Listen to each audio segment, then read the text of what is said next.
지난주에 제가 휴가 떠난 중에 말씀을 전해주신 박성우 목사님께 감사를 드립니다. 특별히 다니엘의 기도를 통해서 저에게 기도할 것을 말씀해 주신 목사님께 감사드리고, 또 각자 처소에서 거룩한 손을 들어서 기도하시길 부탁드립니다. 지난주에 제가 읽은 책 중에 부흥에 대한 책을 읽었었는데, 맨 첫 번째 챕터가 부흥은 말씀과 기도 외에는 다른 것으로 올 수 없다, 그런 내용이었었습니다.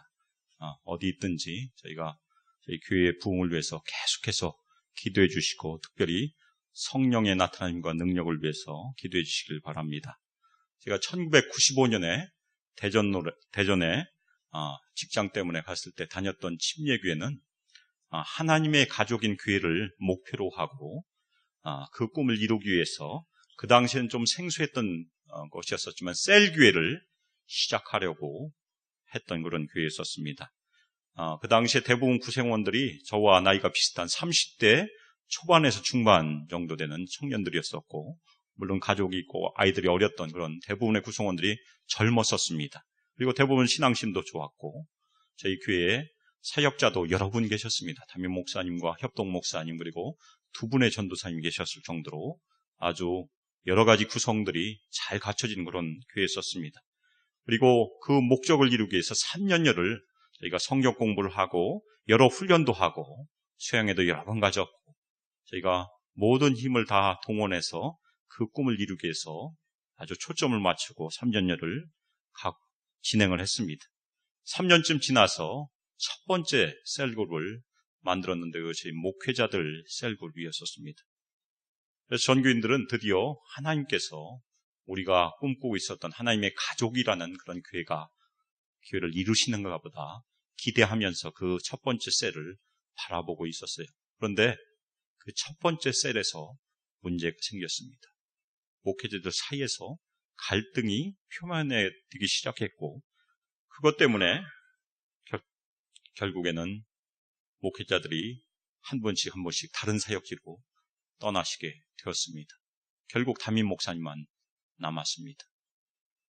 기대를 가지고 바라보았던 그 교인들도 기대가 허물어졌기 때문에 한 사람씩 교회를 떠나고, 많은 숫자가 교회를 떠나게 되었어요. 저는 그 당시에 그 중간에 있었고, 그 사실을 바라보면서 이런 궁금증을 가지고 있었습니다. 목회자들 뿐만 아니라 대부분의 교인들이 신앙심이 신실하고 아주 훌륭한 목표도 가지고 있고 충분한 시간을 두고 시작을 해왔는데, 왜 그 꿈은 이루어지지 않았을까? 왜 우리는 실패하고 말았을까? 오랫동안 답을 찾지 못했는데, 어느 날 골로새서를 공부하다가 그 이유가 될 만한 것을 발견하게 됐는데, 오늘 말씀 중에 있습니다. 오늘 말씀에서는 사도 바울이 반복적으로 얘기한 것을 다시 한번 얘기하는데, 그 중에 그리스도를 따라, 그것을 다시 한번 또 설명을 합니다. 그리스도 중심의 신앙이 무엇인지를 다시 한번 얘기하는데, 오늘은 특별히 그리스도인들이 만날 수 있는 그런 위험에 대한 경고를 두 가지 얘기하고, 우리 삶의 원리가 무엇인지를 하나 더 얘기를 해줍니다. 특별히 오늘 본문의 시작은 그러므로라는 작은 말로 시작을 합니다. 저희가 그러므로 하면 늘 기억하는 성경 구절이 어디 있습니까? 로마서 12장 1절, 그러므로 형제들아 하고 시작합니까? 그러므로라고 하면 그러므로를 중심으로 해서 앞에는 신앙의 원리가 나와 있고 뒤에는 신앙의 적용이 나와 있습니다. 로마서 1장부터 11장까지는 신앙의 원리이고 12장 1절부터가 삶의 적용입니다. 오늘 본문도 마찬가지입니다. 바로 이 그러므로라는 말 앞에가 신앙의 원리고, 바로 그러므로 다음에 저희 삶의 적용이 등장한다는 그런 말씀이에요. 앞에가 어떤 말씀이었습니까? 지지난주, 2주 전이지만 정사와 권세, 악의 세력이 십자가에서 패배했다. 그것이 중요한 원리예요. 저희가 더 이상 두려워할 존재가 없다는 것입니다. 예수 그리스도 이외에는, 하나님 이외에는. 그것이 제일 중요한 신앙의 원리고 그것이 우리의 삶의 원리이기도 합니다. 사도 바울은 8절에서 철학과 헛된 속임수에 대해서 얘기를 했는데 바로 그것이 오늘 본문에서 저희가 다시 한번 살펴보는 두 가지 위험과 연결이 됩니다. 그래서 바울이 골로새 성도들에게 주는 첫 번째 위험에 대한 경고가 16절에 보면 누구든지 너희를 비판하지 못하게 하라. 무엇을 가지고 비판하지 못하게 합니까? 먹고 마시는 것, 그리고 절기나 초하루나 안식의 이유로 너희들을 비판하지 못하게 하라. 그렇게 경고를 합니다. 먹고 마시는 것, 저에게도 당연히 필요한 것입니다. 그런데 성경에 먹고 마시는 것이라고 하면 1차적으로 구약에 있는 음식에 대한 규정을 저희가 생각할 수 있어요. 레위기에 특별히 저희가 먹지 말아야 될 많은 그런 음식들이 부정한 음식과 정결한 음식에 대한 규정이 있어요. 그리고 초하루나 안식일, 절기, 이것은 유대인의 절기로 저희가 1차적으로 생각할 수 있습니다. 그런데 이 당시 골로새 교회는 팔레스타인에 있는 교회가 아니었습니다. 이방 지역에 있는 교회였기 때문에 이방 종교의 영향을 받고 있었어요. 그래서 이 먹고 마신 것, 특별히 먹고 마신 것은 이방 종교의 영향을 받고 있었고 그 당시 골로새 교회가 위치한 그 상황에서는 금욕주의의 영향을 받았습니다. 음식을 절제함으로 신비한 체험을 통해서 종교적인 경험을 하기 위한 그런 금욕주의가 있었던 지역이었었어요. 그것이 교회에도 영향을 미쳤고 우리가 예수 그리스도를 믿고 있지만 금욕을 통해서 특별히 금식이라는 그 행위를 통해서 신비한 체험을 하고 하나님께 더 가까이 간다는 그런 거짓된 가르침이 있었을 가능성이 있습니다. 그것에 대해서 아니다. 너희들은 자유가 있다. 먹고 싶은 대로 다 먹고 마시고 싶은 대로 다 마셔도 좋다. 그런 얘기.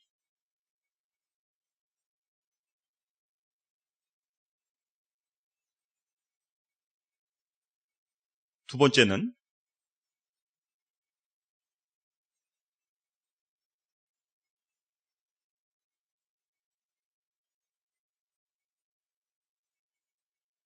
사도 바울이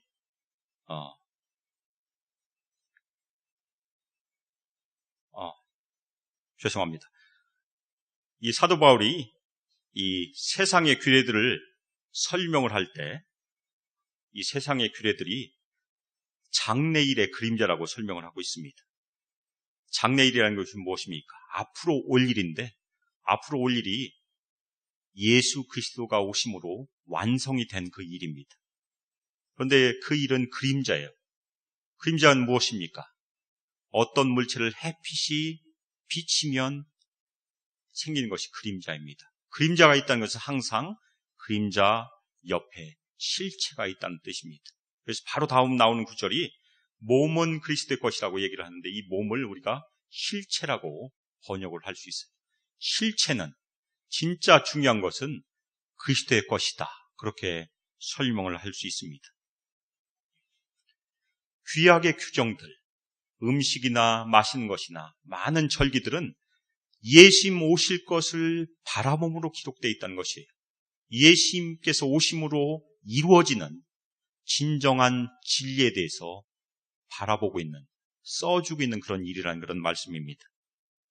그래서 진정한 진리, 진정한 원리는 예수 그리스도께서 이 땅에 오심으로 성취되었다. 그런 말씀입니다. 그것이 몸은 그리스도의 것이다. 실체는 그리스도의 것이다. 그 원리입니다. 예수 그리스도께서 이미 오셨어요. 이 골로새 성도들에게 편지를 쓸 때 이미 오셨고 실체도 이미 도착했고 따라서 골로새 성도들을 묶고 있었던, 구속하고 있었던 구약의 규례들이나 이방 종교의 모든 규례들이 다 구속력을 잃었다는 것입니다. 더 이상 음식이나 절기 때문에 구속받을 이유가 없다. 너희들에게는 자유가 있다는 그런 말씀입니다. 장래일 예수님이 오실 것을 예비하였던 그 모든 일이 예수 그리스도 안에서 이루어졌기 때문에 저희는 더 이상 옛날 것에 의존할 필요가 없다는 그런 말씀입니다. 바울은 두 번째로 18절에서 두 번째 경고를 하는데 여기서는 너희를 정죄하지 못하게 하라 그렇게 얘기하고 있습니다. 첫 번째는 음식과 마시는 것, 절기 때문에 너희를 비판하지 못하게 하고, 두 번째는 저희가 이해하기 좀 어려운 내용으로 얘기를 합니다. 꾸며낸 겸손과 천사 숭배. 이 꾸며낸 겸손은 무엇일까? 사실은 앞에 있는 부분과 연결이 됩니다. 금욕을 통해서 음식을 절제하고 마시는 것을 절제함을 통해서 환상과 황홀한 경험을 하기 위한 겸손으로 이해할 수 있습니다. 그것은 천사 숭배와도 연결이 됩니다. 하나님은 너무나 거룩하시기 때문에 인간들은 직접 하나님께 나갈 수 없기 때문에 금욕을 통해서 아니면 천사들의 도움을 통해서 하나님께 가야 된다는 그런 신앙의 가르침이 있었다는 말씀이에요. 그것에 대해서 사도 바울이 경고하는 것입니다. 너희는 절대 그렇게 할 필요가 없다. 아니, 그렇게 해서는 안 된다는 그런 말씀입니다. 누구든지 그 환상적인 경험, 신비주의를 통해서 너희를 정죄하지 못하게 하라. 두 가지 위험이 이 골로새 교회에 있었다는 그런 말씀이에요. 그런데 이 신비주의자들 사도 바울이 어떻게 비판하고 있습니까? 19절에 보면 그 사람들은 머리를 붙들지 아니한다. 그렇게 설명합니다. 머리가 없으면 어떻게 됩니까? 물론 간혹 가다가 머리가 없는 닭이 뛰어다니는 것을 저도 본 적이 있어요. 그런데 대부분은 머리가 없으면 생명이 없습니다. 당시에도 마찬가지였었어요. 머리는 생명의 근원을 표현하고 있습니다. 머리를 붙들지 아니한다는 것은 이 신비주의자들, 천사를 숭배하는 사람들, 금욕주의자들은 예수 그리스도를 붙들지 아니한다는 그런 말씀입니다. 예수를 붙들지 않느냐면 우리에게는 생명이 없고, 생명이 없다는 것은 무슨 얘기입니까? 거짓된 신앙이라는 그런 말씀입니다. 골로새 교회에 그런 거짓된 신앙이 있었어요. 머리 대신 예수 그리스도께서 무슨 일을 하시는지 사도 바울이 추가로 설명을 합니다. 온몸, 모든 성도는 그리스도 말미암아 온마디와 힘줄로 공급함을 받는다. 무엇을 공급받습니까? 생명을 공급받는다. 그렇게 설명하고 있습니다. 그리고 연합하여 하나님께서 성장하게 하신다. 그렇게 설명을 하고 있습니다. 우리 모두는 다 예수 그리스도께 붙어 있어야 합니다. 머리 대신 예수님께 붙어 있지 않으면 우리도 똑같은 결과를 낳을 수 있습니다. 우리에게 신앙의 모양, 형식은 있지만 생명은 없을 수 있다는 것이 오늘 말씀의 중요한 경고예요. 바울은 이어서 세 번째로 저에게 얘기해 주고 있는 것이 그리스도인의 삶의 원리입니다. 가장 중요한 원리가 무엇이라고 말씀드렸습니까? 정사와 권세가 예수 그리스도의 십자가에서 이미 패배했다. 바로 그 십자가에서 우리도 예수 그리스도와 함께 죽었다라는 것이 우리의 개인적인 삶의 원리예요. 정사와 권세가 십자가에서 패배했다는 것은 우주적인 원리라면 우리가 개인적으로 받아야 될 중요한 삶의 원리가 우리도 예수 그리스도와 함께 세상의 초등 학문에 대해서 십자가에서 죽었다는 것입니다. 우리가 한 번 죽으면 두 번 죽을 필요가 없습니다. 사도 바울이 자신의 서신에서 그렇게 설명한 경우가 있습니다. 마찬가지로 우리가 그리스도와 함께 죽었기 때문에 우리는 어디에서 자유를 얻었습니까? 세상의 초등 학문, 먹고 마시는 것, 절기. 저희가 예수님을 믿고 돼지고기를 먹을 때 아무 문제 없이 저희가 다 먹고 있습니다. 왜 그렇습니까? 그 음식 규정은 이미 지나갔기 때문에 그래요. 더 이상 거기에 얽매일 필요가 없다는 그런 말씀입니다. 사도 바울이 그 규례를 지키는 사람들에 대해서 이렇게 강력하게 얘기합니다. 너희는 어찌하여 규례에 순종하느냐? 순종할 필요가 없다는 것이. 바울이 이렇게 강하게 얘기할 수 있는 근거가 무엇입니까? 우리 모두가 세상에 대해서, 세상 초등학문에 대해서 다 이미 죽었다는 것입니다. 그리스도와 함께 우리는 다 자유를 얻었어요. 제가 성경에서 제일 좋아하는 구절 중에 하나가 모든 것이 가하다. 그렇죠? 모든 것이 우리에게 자유를 주셨어요. 우리를 구속할 수 있는 것은 아무것도 없습니다. 물론 다음 구절도 중요합니다.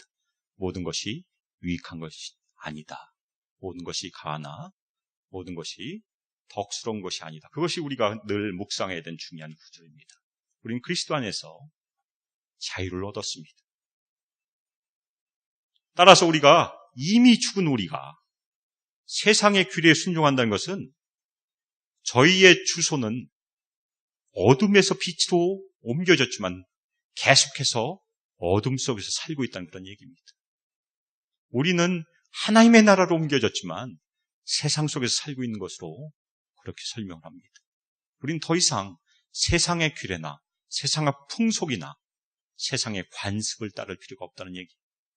우리가 따라야 될 중요한 법도가 있다면 빛 대신 예수 그리스도의 가르침에 따라서 성령의 법을 따라 사는 것이 저희가 따라야 될 법입니다. 그것이 저희가 늘 명심해야 될 중요한 법칙입니다. 바울은 사람의 길을 세 가지로 설명하는데 21절에 보면 세 가지 명령을 얘기합니다. 붙잡지 말라, 맛보지 말라, 만지지 말라. 사실 이 말씀은 바울이 가르친 말씀이 아니고 바울이 지금 공격을 하고 있는 바울의 대적자들이 얘기하는 것입니다. 너희들은 절대 맛도 보지 마라. 포도주. 너희들은 절대 고기를 만지거나 붙잡지도 말라. 그런 얘기입니다. 그럼 바울은 어떻게 설명하고 있는 것입니까? 포도주를 맛을 보아도 괜찮아. 그렇죠? 고기를 만져도 괜찮아. 잡아도 괜찮아. 그 얘기를 하고 있는 것이 너희에게는 자유가 있어. 간혹가다 저에게도 술을 마신 것이 죄입니까? 그렇게 물어보신 분들이 있어요. 물론 한국교회에서는 처음에 선교사님들이 오셨을 때 가르친 것이 술과 담배와 노름을 금하도록 그렇게 가르쳤습니다. 그래서 전통적으로 저희가 술을 금하는 것이 좋은 그런 교회의 관습인 건 분명합니다. 그렇지만 술을 마신다고 해서 죄는 아니란 것이 저희가 중요합니다. 우리에겐 자유가 있어요. 그것은 우리가 우리의 자유를 자발적으로 제한하는 우리의 순종일 뿐이지 그것이 죄와 의를 가르는 그런 행위가 아니라는 것이 중요합니다. 그래서 제가 그런 말씀 하실 때마다 술집에는 가지 마시고 그렇죠. 혹시라도 다른 사람이 술 마신 걸 보고 실족하면 안 되니까 그리고 혼자 맥주 한 캔이나 포도주 한 잔 마셨다고 해서 그가 죄가 되겠습니까? 그렇게 말씀드립니다. 우리가 가지고 있는 이 많은 규례들은 율법이 아니에요. 첫 번째 저희가 중요하게 이해해야 되는 것이 분명합니다. 저희는 자발적으로 저희 자신을 절제하고 하나님께 드린 것이지 절대 우리의 구원을 좌지우지할 율법이 아니라는 것입니다. 이 규례들의 특징이 무엇입니까? 22절에 보면 한때 쓰이고는 없어질 것이었어요. 구약에선 쓰였습니다. 예수님 오시기 전에는 효용이 있었지만 예수님이 오신 이후에는 사라졌다는 그런 말씀이에요. 또 하나는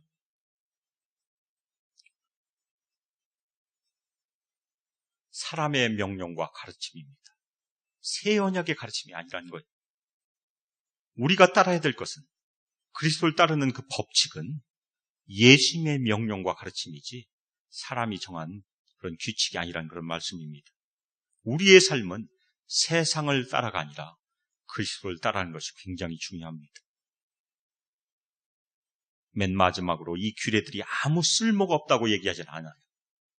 어느 정도 유익은 있습니다. 특별히 디모데전서 4장 8절에 보면 사도 바울이 이렇게 얘기하고 있습니다. 육체의 연습은 약간의 유익이 있으나 경건은 범사에 유익하니 금생과 내생에 약속이 있느니라.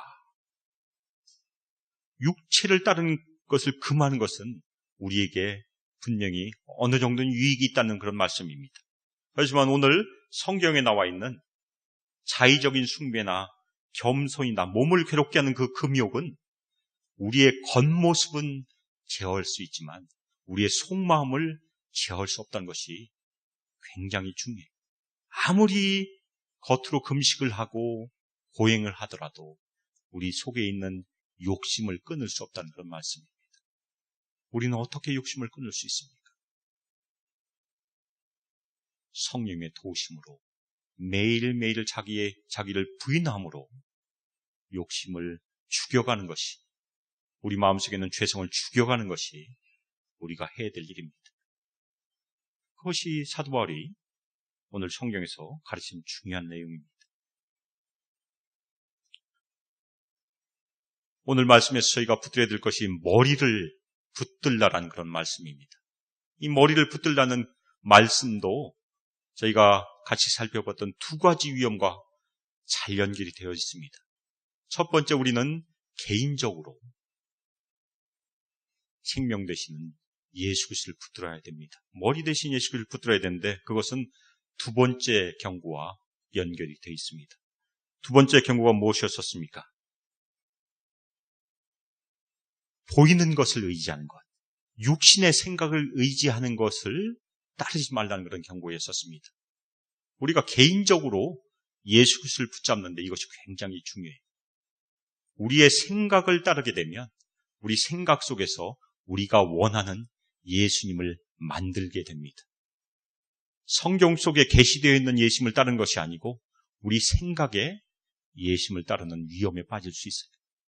특별히 우리의 욕망을 따르게 되면, 우리의 야망을 따르게 되면 우리는 마음속에서 우리 야망을 정당화시킬 가짜 예수를 만들 수 있습니다. 그것은 더 위험한 우상 숭배가 될 수 있어요. 특별히 저희가 다음 주에 살펴볼 골로새서 3장 5절에 그것에 대한 경고가 나와 있습니다. 3장 5절을 보면 그러므로 땅에 있는 지체를 죽이라.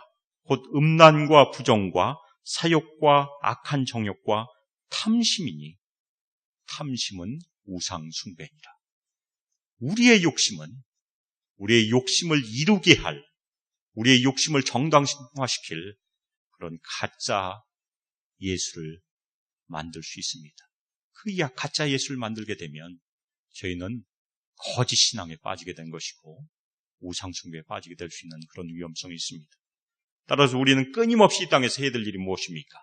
성경에 계시되어 있는 예수님을 끊임없이 바라봐야 됩니다. 이 땅에 육신을 입고 오셨고 십자가에 우리 죄를 지고 돌아가셨고 3일 만에 부활하셨고 승천하셔서 하나님 우편에 앉아 계시고 마지막 때 이 땅에 오실 그 예수님, 그 예수님을 계속해서 바라봐야 된다는 것입니다. 바라보는데 우리가 눈을 감고 예수님의 모습을 상상해서도 안 된다는 얘기예요. 우리가 예수님의 모습을 상상하면 늘 긴 금발의 멋진 청년을 상상하는데 왜 그 금발의 청년을 상상하게 됩니까? 대부분의 그림이 그렇게 되어 있어요. 그런데 그 그림은 누가 그렸는지 혹시 아십니까? 대부분 잘생긴 예수님의 그 그림은 몰몬교들이 그렸다는 얘기입니다. 미국 사람처럼 생긴 예수님. 그 상상도 하지 말라는 얘기입니다. 우리는 항상 하나님께서 기록하신 말씀에 있는 그 말씀을 묵상함으로 예수님을 바라봐야 된다는 것입니다. 상상하지 말고. 그것이 우리가 첫 번째 해야 될 중요한 일입니다. 두 번째, 우리는 공동체적으로, 교회적으로 머리 대신 예수를 붙잡아야 됩니다. 이것은 첫 번째 위험성과 연결이 돼요. 첫 번째 위험성이 무엇이었습니까? 음식이나 마신 것이나 절기로 너희를 비판하지 못하게 하라. 오늘 말씀에서는 저희가 고기를 먹어도 포도주를 마셔도 괜찮다. 너에게 자유가 있다. 그렇게 얘기를 하고 있는데 사도 바울이 나중에 쓰여진 로마서나 고린도 전서에서는 그 자유를 제한하는 가르침을 추가로 씁니다. 왜 그렇겠습니까? 자신을 위해서가 아니라 다른 성도들을 위해서 그 제한하는 가르침을 쓰고 있는 것을 저희가 발견할 수 있어요. 특별히 로마서 14장과 고린도전서 8장, 10장에 그 가르침이 등장하고 있습니다. 로마서 14장 21절에 보면 믿음이 강한 그리스도인들은 자신들이 고기를 먹고 포도주를 마실 자유가 있지만 믿음이 약한 성도들의 유익을 위해서 절제하기를 바울이 권면합니다. 저희가 술을 절제하고 또 오락을 절제하고 여러 가지 절제할 이유가 바로 여기 있습니다. 율법이 아니고 저희는 다른 성도들 사랑함으로 절제하라는 그런 말씀입니다. 로마서 14장 21절 고기도 먹지 아니하고 포도주도 마시지 아니하고 무엇인지 내 형제로 거리끼게 하는 일을 아니함이 아름다우니라. 굉장히 중요한 말씀입니다. 특별히 저희가 공동체에서 교회에서 머리 대신 예수 그리스도를 함께 붙잡을 때 로마서 14장 1절과 고린도전서 8장 9절 말씀을 꼭 기억하시길 부탁드립니다. 로마서 14장 1절 어디다 기록해 놓으시면 좋겠습니다. 믿음이 연약한 자를 너희가 받되 그의 의심하는 바를 비판하지 말라. 저희가 예수를 함께 붙잡기 위해서 믿음이 연약한 자를 저희가 받아야 된다는 그런 말씀입니다. 강한 자가 연약한 자를 받아라. 고린도전서 8장 9절 그런즉 너희의 자유함이 약한 자들에게 거친 것이 되지 않도록 조심하라. 믿음이 강한 자들은 모든 것을 할 수 있는 믿음도 있고 자유함도 있지만 그것을 절제하고 자발적으로 제한하라는 그런 말씀입니다. 왜 그렇습니까? 믿음이 연약한 자들에게 거침이 되지 않도록 실족하지 않도록 자신의 자유를 제한하는 그런 말씀입니다. 믿음이 강한 자들은 믿음이 약한 자들의 믿음을 받아들이고 격려해야 된다는 그런 말씀입니다. 만일 믿음이 강한 자들이 자신의 믿음만을 강요하고 강조하고 강한 신념으로 약한 자들에게 강요하게 될 때 어떤 일이 일어납니까? 그 믿음은 좋은 믿음이 아니고 잘못하면 독선이 될 수 있다는 그런 말씀입니다. 많은 공동체에서 그것 때문에 어려움을 당하게 될 때가 많이 있습니다. 오히려 믿음이 강한 자들은 믿음이 약한 자들이 자신들이 얘기한 그 가르침을 받아들일 때까지 인내하고 기다리는 것이 중요하다는 그런 말씀입니다. 제가 다녔던 그 대전의 침례교회가 바로 이 부분에서 실수를 한 것이 아닌가 제가 생각을 해보게 됩니다. 공동체적으로 머리 되신 예수 그리스도를 함께 붙들 때까지 그 꿈을 모두 다 공유할 때까지 기다리고 기도하는 것이 중요했을 텐데 너무나 빠르게 가려고 했던 것이 오히려 실패한 그런 이유가 아니었었나 그렇게 생각을 해봅니다. 믿음이 강한 우리 성도들은 자신들의 믿음과 비전을 믿음이 약한 성도들이 받아들일 때까지 이해할 때까지 함께 붙들 때까지 기다리는 것이 머리를 함께 붙드는데 굉장히 중요합니다. 아무리 좋은 목표나 좋은 비전을 갖고 있더라도 공동체의 모든 지체가 동의하지 않으면 그 목표나 비전은 좋은 목표로 이루어지지 않습니다. 끝까지 인내하고 기도하는 것이 굉장히 중요하다는 그런 말씀입니다. 따라서 우리 소망교회가 앞으로 추구해야 될 중요한 덕목이 무엇이겠습니까? 오늘이 제가 부임한 지 3년째 되는 날입니다. 3년째 기념하는 그런 주일입니다. 제가 2013년 8월 20일 날 아마 제가 도착한 것으로 기억을 하고 있습니다. 그래서 제가 3년째 된 설교를 하고 있는데 저희가 추구해야 될 가장 중요한 덕목이 오늘 말씀에 잘 나와 있어요. 첫 번째는 사도 바울이 경고했던 것처럼 저희는 비판해서나 정죄해서는 안 된다는 그런 말씀이, 성도들끼리 비판하거나 정죄하지 말라는 그런 말씀입니다. 그리고 더 나아가 저희 모두가 믿음이 연약한 자를 배려하고 서로 사랑함으로 받는 것이 저희 수목교회가 계속해서 성장하는 비결이라는 그런 말씀입니다. 우리 이광천 집사님께서 전교인 수양일을 위해서 오늘 대표 기도를 하실 때 같이 기도를 해주셨는데, 저희 수양회가 그런 계기가 됐으면 좋겠어요. 저희 모두가 상대방의 신앙을 배려하고 받아들일 수 있는 그런 수양회가 됐으면 좋겠습니다. 저희 모두가 믿음이 연약한 자를 배려하고 함께 받고 함께 울고 함께 웃는 그런 수양회로 하나님께서 사용하시길 예수 그리스도의 이름으로 축복합니다. 또 하나 중요한 것이 무엇입니까? 우리가 가지고 있는 위험성, 가짜 예수를 만들 수 있는 그 위험성을 꼭 피해야 됩니다. 우리는 끝까지 끊임없이 성경에 계시되어 있는 그 예수님을 바라보고 그 예수님을 찾고 그 예수님을 따라가야 합니다. 만일 우리가 성경에 계시되어 있는 그 예수님을 따른다면 어떤 변화가 우리 삶에 있겠습니까? 우리도 예수님처럼 잃어버린 어린 양을 찾아서 우리 일터에서나 사업장에서 애를 쓰게 될 것입니다. 그리고 가난한 자에게 복음을 전하기 위해서 당연히 우리 소망교회 지경을 넘게 될 것이라 믿어 의심치 않습니다.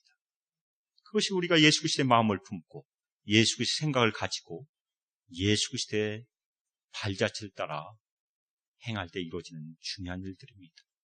그것이 우리 개인적으로도 분명히 해야 되겠지만 교회적으로도 해야 된다는 그런 말씀입니다.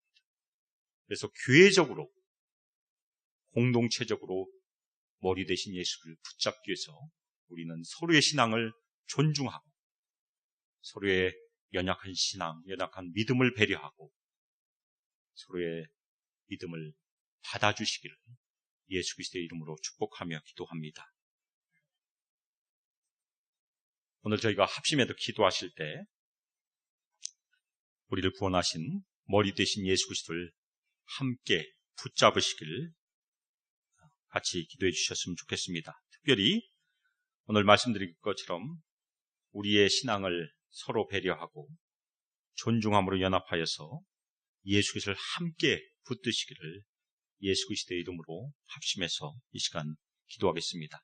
사랑과 은혜가 풍성하신 하나님 아버지, 주님의 사랑으로 저희를 품어주심의 이 시간 감사를 올려드립니다. 저희 부족함을 주님께서 이해하시며 저희가 진토임을 기억하시는 하나님을 이 시간 붙잡으로 주님께 나갑니다. 사랑하는 하나님 아버지, 저희가 이 땅에서 주님의 발자취를 따라 갈 때 저희 믿음의 연약함을 주님께서 도와주시며 끝까지 저희의 머리 대신 예수를 붙잡도록 주님께서 저희를 축복하여 주시고 은혜를 부어주시길 간절히 기도합니다. 그리고 사랑하는 하나님께서 저희를 하나님의 가족으로 소망교회로 불러주셨음에 이 시간 감사를 올려드립니다. 주님, 저희가 합심해서 연합하여 서로를 배려함으로 서로의 신앙을 존중함으로 함께 예수를 붙잡을 수 있도록 저희를 축복하여 주시며 저희가 이 땅에서 주님께서 주신 그 사명을 감당하며 이룰 수 있도록 저희 모두를 사용하여 주시며 저희 모두를 성령의 능력으로 붙잡아 주실 시간 간절히 기도합니다. 혹시라도 저희 중에 육신에 연약한 성도가 있다면 주님께서 이 시간 붙잡아 주시고 안수해 주시고 저희 영혼에 상함이 있는 성도가 있다면 주님께서 어루만져 주시고 위로하여 주시길 간절히 기도합니다. 저희 육신도 주님께서 새롭게 하여 주시고 저희 영혼도 주님께서 새롭게 하여 주시길 간절히 예수님의 이름으로 기도합니다. 이제는 주 예수 그리스도의 은혜와 하나님의 사랑과 성령 하나님의 교제 가운데 끝까지 머리 대신 예수 그리스도를 붙들며 또한 서로의 신앙을 배려하고 서로의 믿음을 받음으로 함께 예수 그리스도를 붙잡기를 결심하는 저희 수망교회 성도들 위해 하나님의 아들과 딸들 위해 함께하기를 주 예수 그리스도의 이름으로 축복하며 기도합니다. 아멘.